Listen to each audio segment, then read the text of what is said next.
बिस्मिल्लाहिर्रहमानिर्रहीम। अस्सलामु अलैकुम dear student, I am your physics teacher doctor Faiz Alam. Dear student, हम लोग यूनिट 2 ऑफ न्यूक्लियर फ़िज़िक्स में न्यूक्लियर पार्टिकल डिटेक्टर्स को स्टडी कर रहे थे, जिसमें हमने न्यूक्लियर पार्टिकल डिटेक्टर को दो कैटेगरीज़ में डिवाइड किया, electronic detector and track detectors.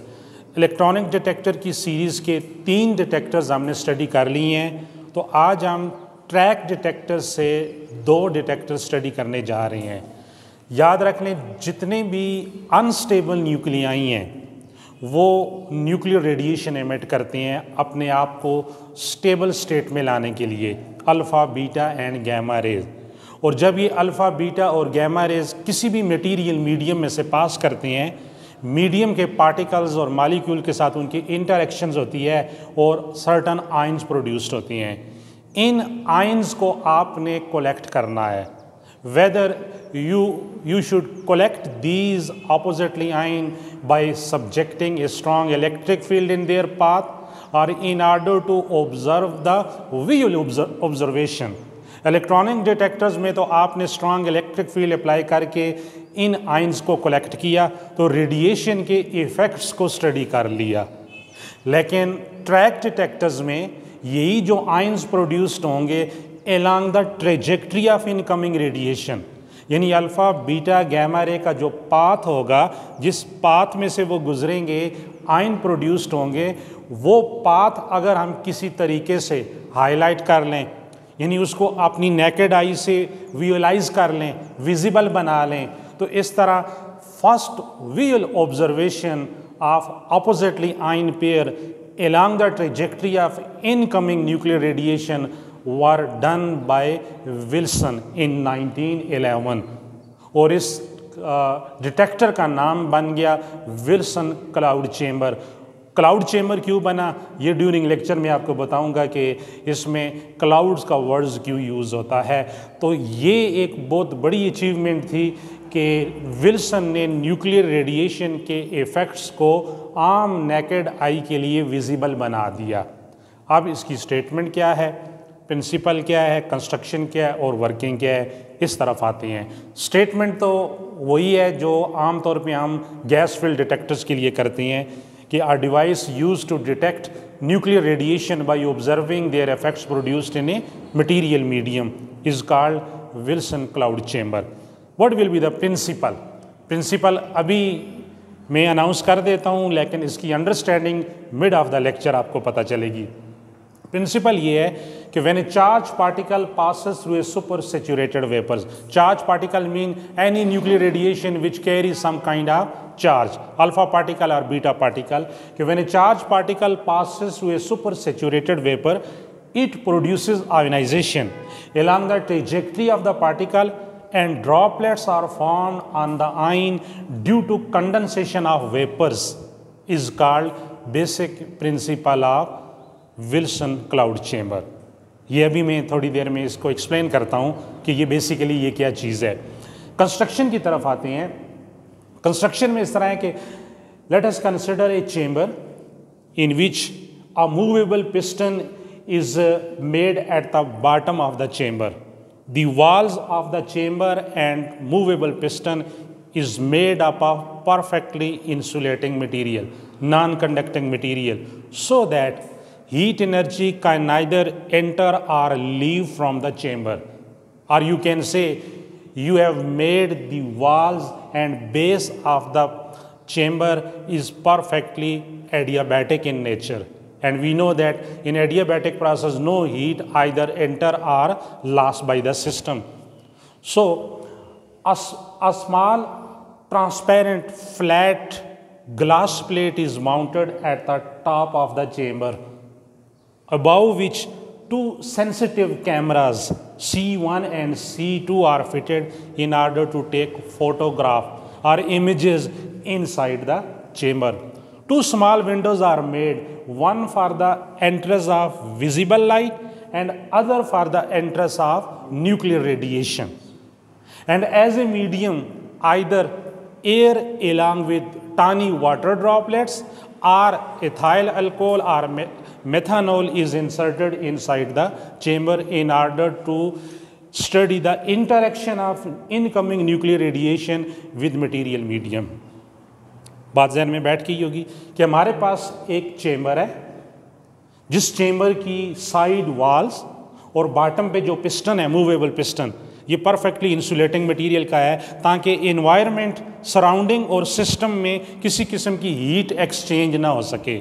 इस तरह के प्रोसेस को एडियाबैटिक प्रोसेस कहा जाता है। और चेम्बर के राइट साइड पे विजिबल लाइट सोर्स है, एक लैंप है, फ्लोरेसेंस लैंप है जिससे विजिबल लाइट एंटर होगी ताकि इनसाइड जो मैकेनिज्म होगा वो इल्यूमिनेट हो सके, यानी उसका वीएन इफेक्ट जो है वो इजीली स्टडी किया जा सके। और लेफ्ट साइड पे जो विंडो है, इस विंडो के रास्ते रेडियो एक्टिव सोर्स होगा जहाँ से अल्फ़ा, बीटा और गैमा रे फोटान एंटर होगा। और चेम्बर के बीच में हमारे पास चॉइस है, हम या dry air along with tiny water droplet, यानी वाटर स्प्रे की फॉर्म में छोटे छोटे स्प्रेइंग पॉइंट्स पे हम लोग वाटर जो है ना इस मीडियम में, इस चेम्बर में एंटर कर देते हैं। जिस तरह परफ्यूम स्प्रे करते हैं आप लोग, तो वो टानी ड्रॉपलेट जाके कपड़ों के ऊपर पड़ते हैं, इसी तरह ये टानी वाटर ड्रॉपलेट है अलॉन्ग विद ड्राई एयर। या आपके पास वोलेटाइल लिक्विड, वोलेटाइल लिक्विड वो होता है कि जिसके मॉलिक्यूल्स ईजीली वेपोराइज हो जाती हैं, और वो इथाइल अल्कोहल या मेथनॉल है, वो आप एज ए मीडियम इंट्रोड्यूस कर सकते हैं। और टॉप ऑफ द चेम्बर पे एक फ्लैट ग्लास प्लेट है, just like transparent glass window. इस तरह की ग्लास प्लेट है जिसके ऊपर 2 सेंसिटिव कैमराज फिटेड है फोटोग्राफ लेने के लिए। अब ये तो होगी इसकी कंस्ट्रक्शन, वर्किंग की तरफ आती हैं। पॉइंट को समझना है, इसकी वर्किंग को समझने के लिए हम एक जनरल डिस्क्रिप्शन बयान करते हैं कि कोई भी लिक्विड हो कि जब लिक्विड्स वेपर्स फॉर्म में कन्वर्ट हो जाता है, वेपराइज हो जाता है due to latent heat of vaporisation, यानी हर एक लिक्विड का अपना एक नॉर्मल बॉइलिंग पॉइंट होता है। जिस तरह वाटर 100 डिग्री सेंटीग्रेड पे बॉयल होता है, इसी तरह हाइड्रोजन का है, हीलियम का है और अदर गैसेस का भी है। तो जब कोई भी लिक्विड अपने बॉइलिंग पॉइंट को एक्सीड कर जाता है, और बॉइलिंग पॉइंट को एक्सीड करने के बाद उसकी जो वेपर्स फॉर्म है हम उसे कहते हैं कि सैचुरेटेड वेपर्स। आप सडनली इन वेपर्स का जो वॉल्यूम है वो इंक्रीज कर दें किसी चेम्बर के अंदर, यानी एक्सपेंशन करवा दें, and we know that expansion causes cooling effect. तो वही वेपर जो सैचुरेटेड फॉर्म में था, जब आप उसकी सडन एक्सपेंशन करवाते हैं, एक्सपेंशन की वजह से टेम्परेचर और प्रेशर क्या होता है, ड्रॉप होता है। जब टेम्परेचर ड्रॉप होगा तो वो saturated vapour super saturated vapours बन जाएंगे। सुपर सैचुरेटेड वेपर्स कौन सी होंगे? That vapours which contain small concentration of tiny water droplets, यानी कंडेंसेशन स्टार्ट हो जाएगी टेम्परेचर ड्रॉप होने की वजह से, यानी वो वेपर्स कंडेंस हो जाएंगे। जब कंडेंस होंगे, जिस तरह एयर में dust particles million trillion of dust particles मौजूद हैं, सडनली आपकी एटमॉस्फेयर का टेम्परेचर ड्रॉप हो गया, तो that dust particle contain small concentration of water droplet. That is why the formation of cloud in the atmosphere on dust particle. जिस तरह dust particle के ऊपर क्लाउड्स की फॉर्मेशन होती है टेम्परेचर ड्रॉप होने की वजह से, यही मैकेनिज्म यहाँ पर होगा कि सैचुरेटेड वेपर्स का सडनली एक्सपेंशन के थ्रू वॉल्यूम इंक्रीज किया जाएगा, टेम्परेचर ड्रॉप होगा, saturated vapours super saturated vapours में आ जाएंगे, यानी कंडेंस हो जाएंगे, वो small concentration of tiny droplet contain करेंगे। उस वक़्त हम क्या करेंगे? आयोनाइजिंग रेडिएशन एंटर करेंगे। जब आयोनाइजिंग रेडिएशन एंटर करेंगे तो आइंस बनेंगे। अब आइंस बने, आपने एक्सपेंशन करवा दी और आइन के ऊपर क्या आ जाएगा? टानी ड्रॉपलेट आ जाएगा, विजिबल लाइट पड़ेगी। ड्रॉपलेट के ऊपर जब विजिबल लाइट पड़ेगी, ड्रॉपलेट का बिहेवियर वाटर पार्टिकल की तरह, वाटर मॉलिक्यूल की तरह होगा। वो लाइट को रिफ्लेक्ट करेगा, कैमरा फोटो लेगा और वो इमेज रिकॉर्ड हो जाएगा। इसलिए मैंने कहा था कि इस डिटेक्टर का जो मैकेनिज़्म है, जिस तरह एटमॉस्फेयर के अंदर एनवायरनमेंट में फॉर्मेशन ऑफ क्लाउड्स होती है ऑन डस्ट पार्टिकल, यहाँ पर भी वही मैकेनिज़्म हो रहा है कि आइंस की फॉर्मेशन हो रही है, just like the formation of cloud. That is why this detector is called Wilson cloud chamber. तो ये एक जनरल डिस्क्रिप्शन थी। अब हम यहाँ पर आते हैं कि इसके वर्किंग को हमने कैसे समझना है। पॉइंट को समझना है। हमारा ये मूवेबल पिस्टन है, मूवेबल पिस्टन के साथ स्क्रू लगे हुए हैं, एक रबर डायग्राम भी है जिससे आप लोग इसको डाउनवर्ड जब पुल करते हैं तो इनसाइड वॉल्यूम क्या हो जाता है, ज़्यादा हो जाता है, और वॉल्यूम ज़्यादा होने से एक्सपेंशन हो जाएगी, और अगर हम इसको अपवर्ड पुल करते हैं वॉल्यूम कम होगा, कंप्रेशन हो जाएगी, और कंप्रेशन में आपको पता है कि टेम्परेचर इंक्रीज़ होता है और जितने भी वेपर्स हैं वो ड्राई फॉर्म में आ जाएंगे। लेकिन नीचे जब आप इसको खींचेंगे वॉल्यूम ज़्यादा होगी, एक्सपेंशन होगी, एक्सपेंशन काजेस कूलिंग इफेक्ट, और एक्सपेंशन की वजह से क्या होगा, वही ड्राई वेपर्स क्या हो जाएंगे, कंडेंस हो जाएंगे। हमारा जो अल्टीमेट ऑब्जेक्टिव होगा ये एक्सपेंशन होगा।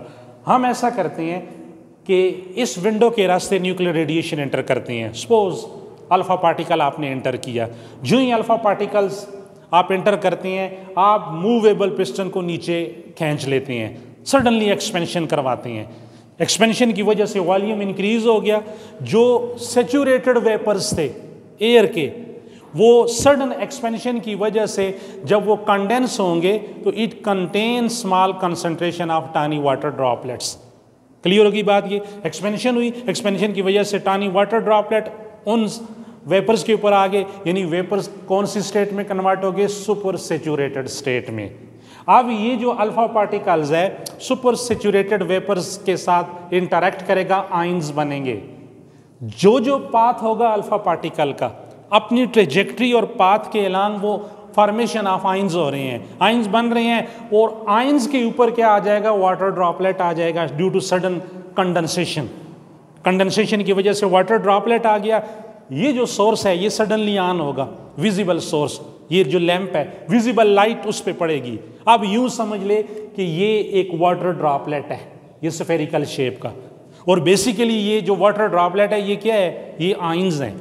क्योंकि आइंस के ऊपर वाटर ड्रॉपलेट आया था तो ये जो विजिबल लाइट इस स्फेरिकल ड्रॉपलेट के ऊपर पड़ेगी तो लाइट रिफ्लेक्ट होगी, दोनों कैमरास जो है सडनली ऑन होंगे, और जब लाइट रिफ्लेक्ट होती है ये फोटो ले लेंगे, इमेज ले लेंगे।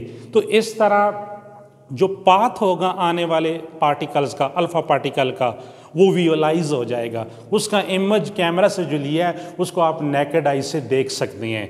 तो इसलिए मैंने कहा था कि first visual observation for the path of incoming nuclear radiation were done by Wilson in cloud chamber 1911।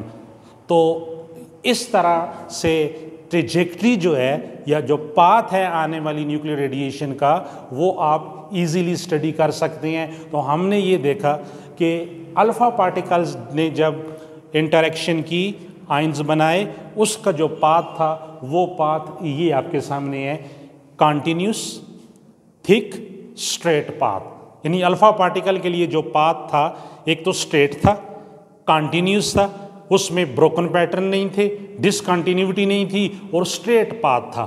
ये किस चीज़ को इंडिकेट करता है कि अल्फ़ा की आयोनाइजेशन ग्रेटर है, इसका मास बहुत ज़्यादा है। ये जो बीच में मीडियम है पार्टिकल्स हैं, जो गैस आपने डाली हैं, उसके मॉलिक्यूल्स आने वाले अल्फ़ा पार्टिकल को अपने पाथ से डिविएट नहीं कर सके हैं। अल्फ़ा पार्टिकल मैसिव होने की वजह से स्ट्रेट पाथ आया है उसका। क्लियर होगी बात, ये आयोनाइजेशन ज़्यादा है, कॉन्टिन्यूस पाथ है। बीटा पार्टिकल का, अब बीटा पार्टिकल का देखें, ये फिर बीच में ब्रोकन पैटर्न आ गया, फिर पाथ बना, फिर ब्रोकन, और डिसकंटिन्यूटी भी है।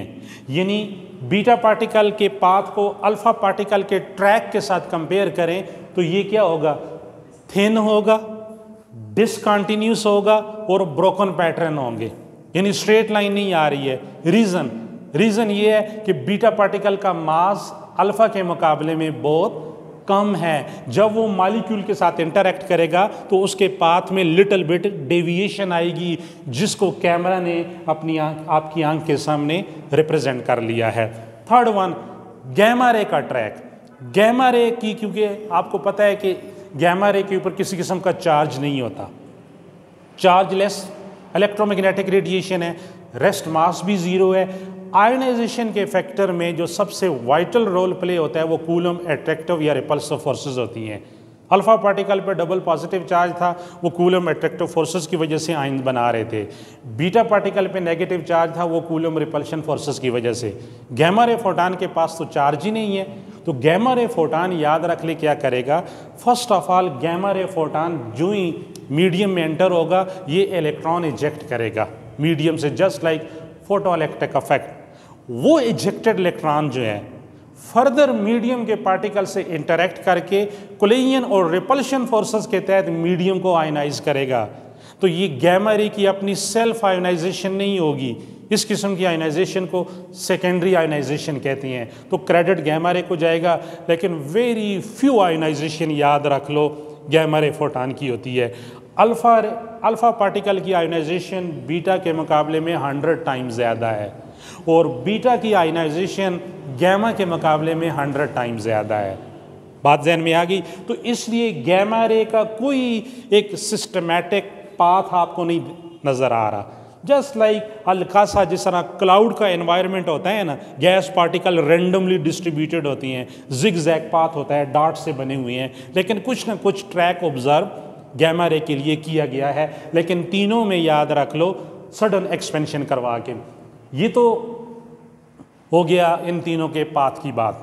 यानी विल्सन क्लाउड चेम्बर ने तीनों पार्टिकल्स को डिफरेंशिएट कर दिया by visual observation of their path along the trajectory of incoming particle, which could not be fulfilled by Geiger-Muller counter।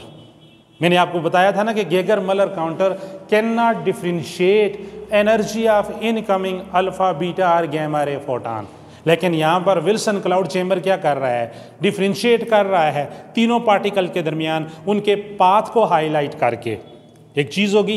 अब मैं इसकी प्रिंसिपल की तरफ आता हूँ, जो कुछ आपने सुना है तो आपके लिए ज़्यादा इजी हो जाएगा कि विल्सन क्लाउड चेम्बर का प्रिंसिपल क्या था कि when a charge particle passes through a super saturated vapour it produce ionisation along the trajectory of the particle and droplets are formed on the ions due to condensation of vapors।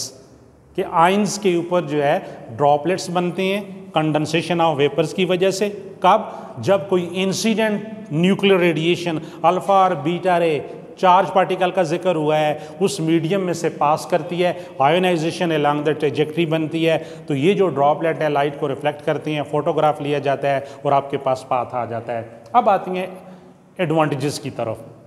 Wilson cloud chamber का advantage क्या क्या है, कुछ mathematics है मैंने लिखी है, उसको देखें।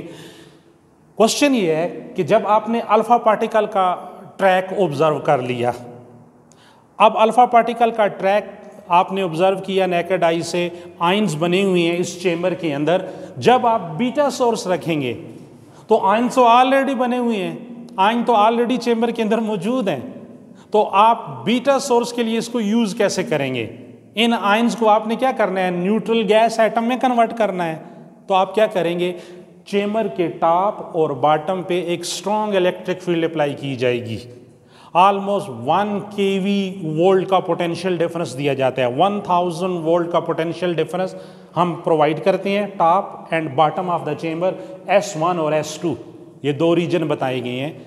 तो इस स्ट्रॉन्ग पोटेंशियल डिफरेंस की वजह से मैसिव इलेक्ट्रिक फील्ड डेवलप होगी and all oppositely ions are moves towards their respective electrodes. ये जो अनवांटेड आइंस हैं ये सारे के सारे रिस्पेक्टिव इलेक्ट्रोड्स की तरफ चले जाएंगे।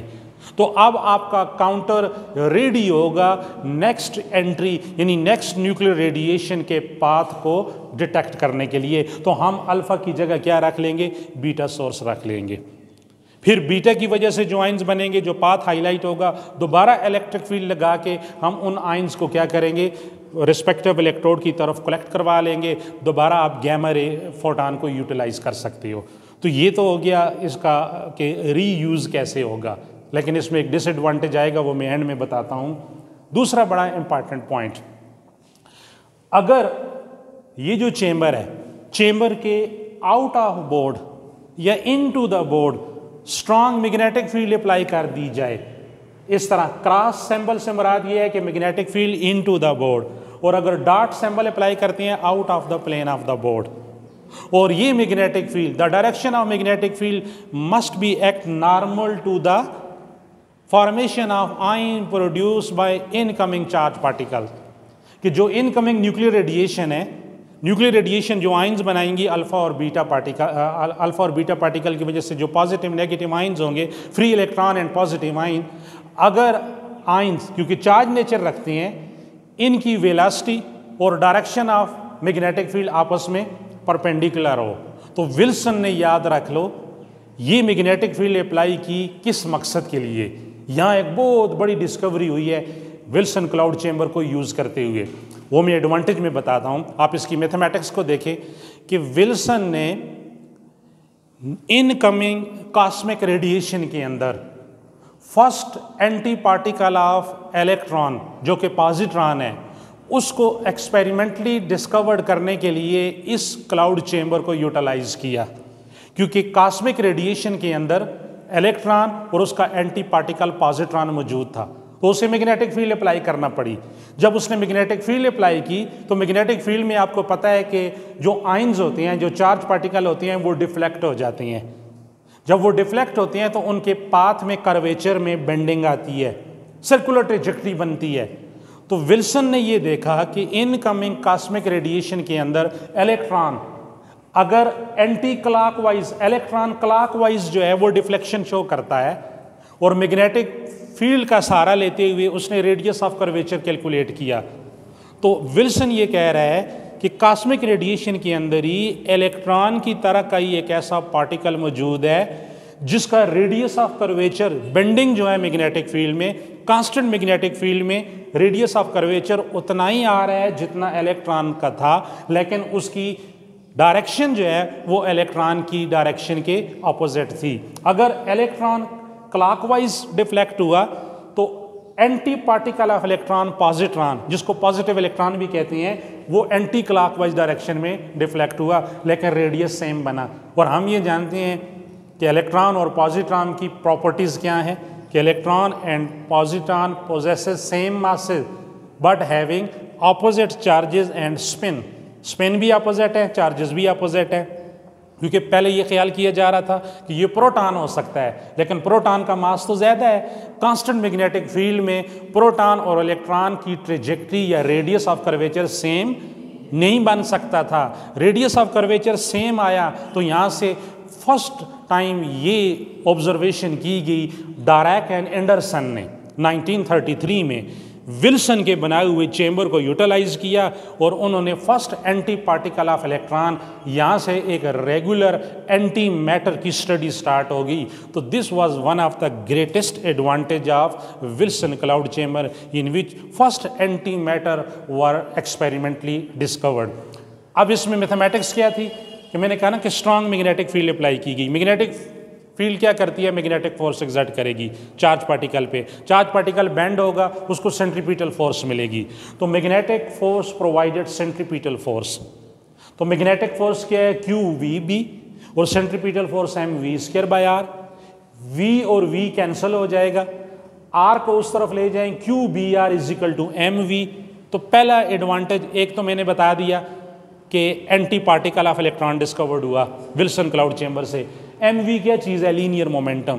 तो you can calculate linear momentum of any ions produced inside the chamber, कि जो आयंस बने हैं उनका लीनियर मोमेंटम कैलकुलेट कर सकते हो।